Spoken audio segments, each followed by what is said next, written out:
Okay. Hello. Kumusta? Okay lang po. Well, sorry sa taking overtime nyo, but we also have to show the people's anger towards corruption, okay? No problem. Have a great night. Alam ko hindi pa kayo papauwi ng mga tao doon, ng mga superiors, but I wish you all the best and I wish you all have a good night tonight. Sorry talaga sa overtime, but we really have to protest against corruption. Hindi na talaga kaya ng taong bayan ang nangyayari ngayon sa bansa natin. Okay?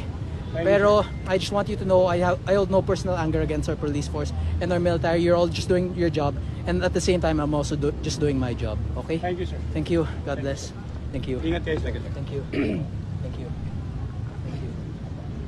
Thank you.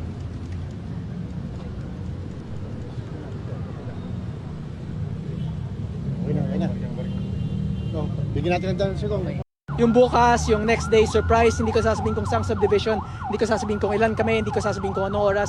It's just surprise and sila na bahala. Para sa akin lang, we have to protect the interests of the Filipino people over the interest of corrupt politicians. So sorry din sa lahat ng mga police at sa lahat ng mga security agencies. Ang dami-dami nila na nag-overtime ngayon, thousands.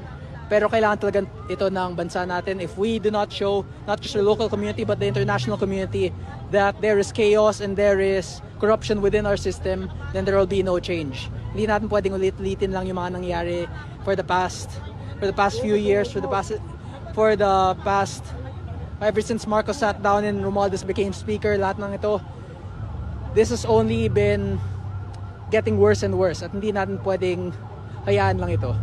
At some point, we have to say it has to stop. Kung tuloy-tuloy na ba ito? Ha? Yes, every day. Pero yung bukas, yung next day surprise, hindi ko sasabihin kung saan subdivision, hindi ko sasabihin kung ilan kami, hindi ko sasabihin kung anong oras.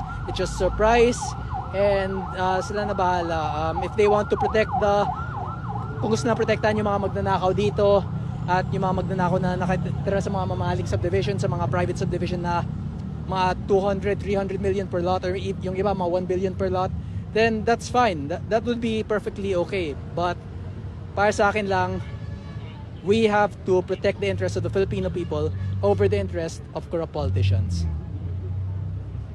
And that's why we're targeting the private homes of the corrupt instead of the public offices where they steal the money from. Kasi doon ninakaw lang na yung pera, doon pero dito na dinadala.